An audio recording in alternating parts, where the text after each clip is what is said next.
Hello, this is Hans the Dutch guy with Much Dutch, and this time we will see how to pronounce in a regular Dutch accent the painter Hieronymus Bosch.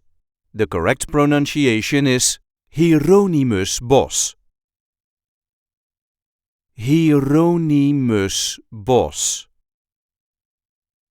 There is a light emphasis on the second syllable of his first name, Hieronymus Bosch.